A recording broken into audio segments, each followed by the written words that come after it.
Rav, bonjour. Euh, Il y a beaucoup de personnes qui se posent la question de savoir le Yanouka. Il y en a qui sont pour, il y en a qui sont contre. Mais vous, Rav, qu'est-ce que vous en pensez? Donc, si je comprends bien, des internautes, puisque tu reçois aujourd'hui les messages, demandent ce que moi j'en pense. Point d'interrogation, voilà exactement ce que je pense de tout cela. Maintenant, si je parle du personnage lui-même, des cours que j'ai entendus de lui, il s'agit ici d'un énorme Talmid Racham. Je pense que les gens qui n'ont pas écouté ces cours et qui ne connaissent pas bien ne se rendent pas compte qu'on est face à quelqu'un de géant en Torah. On parle vraiment d'un géant en Torah. Comme j'ai répondu à cette question d'ailleurs dans la rue à quelqu'un qui m'a posé la question, je lui ai dit, tu sais, il a été attrapé avec aucune faute. Il y a un interdit très grave de la Torah. L'archod beksherim. On n'a pas le droit de douter de gens qui sont cachers. Et quand je fais un récapitulatif de Rabbi Nachman de Breslev, qui a été mis de côté, qui a été incendié, insulté, le Rambam, duquel on a brûlé ses livres, le Maral de Prague, le Ramchal, qu'on a interdit d'enseigner la Torah, faut être très vigilant. Moi, ce que je conseille, c'est de se taire, de ne pas parler. C'est vrai que pour l'instant, on est dans un point d'interrogation, car le chemin emprunté par ce géant de la Torah est un chemin euphorique qu'on n'a pas l'habitude de connaître, mais n'oublions pas ce que dit Rabbi Nachman de Breslev, qui est resté caché toute sa vie, humble, effacé.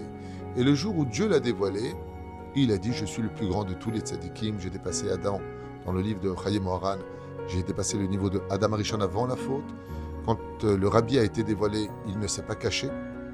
Quand le Rav Ovadia Yosef, petit, mais déjà dévoilé depuis sa jeunesse, surtout dans Yabia Omer, s'est dévoilé, il n'a pas hésité à devenir le plus grand rabbin de l'histoire de notre génération. C'est pour cela que je dis que peut-être qu'il y a des questions qui se posent, mais il existe des réponses, et tant qu'on ne les a pas, on n'a pas le droit de juger. Voilà ce que je pense.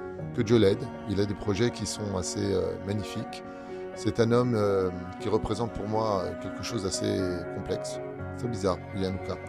Je me rappelle le roi David parce qu'il joue, parce qu'il a quelque chose de très humain en lui. Il aime tout le monde, il crie l'amour, il crie la redoute. Après, chacun son rave et chacun sa vision des choses. Mais ce qui est sûr et certain, c'est vraiment la réponse. Moi, j'attends. Voilà, j'attends la suite. Je ne critique pas j'ai critiqué l'euphorie. Il y a quelque chose qui m'a dérangé dans l'euphorie, c'est que je ne parle pas de lui. Je parle de ce qui s'est passé. On est passé d'un grand en Torah à une star d'Hollywood. C'est ça qui me dérange. Pas lui, mais ce qui a été fait autour. Il y a quelque chose qui m'a dérangé dans le domaine, mais juste dérangé, mais pas au point d'en parler. Voilà. Sinon, j'attends la suite. Très intéressant. Je sais qu'il a l'idée de créer d'énormes bâtés midrashot, quelque chose de très grand en l'honneur de Dieu. Et puis après, on verra. Moi, je suis dans le silence, ni dans la critique, ni dans le compliment. Je suis dans l'attente de la suite. On attend la suite. Par contre, il y a quelqu'un qui lui aurait crié « Mashiach, Melech HaMashiach », il lui a répondu « Hamor ». Je n'ai pas encore fait mes preuves dans ce domaine. Et cette honnêteté qui a été criée devant tout le monde, lui disant une telle chose, démontre quelque part par là qu'il ne tient pas à prendre les rênes de quoi que ce soit avant qu'on lui donne les rênes dans les mains. Et donc, pour moi, Yanouka est un homme saint, est un homme assez exceptionnel, Baruch Hashem, mais j'attends la suite. Je pense que la suite va être magnifique parce que qu'est-ce qui se cache derrière tout ça? Ani lo yodea. En tout cas, s'il reconstruit le Beth Amikdash, que Bezrat Hashem il ramène les Juifs de France en Israël et que tout se passe de cette façon-là, alors ce sera le Mashiach.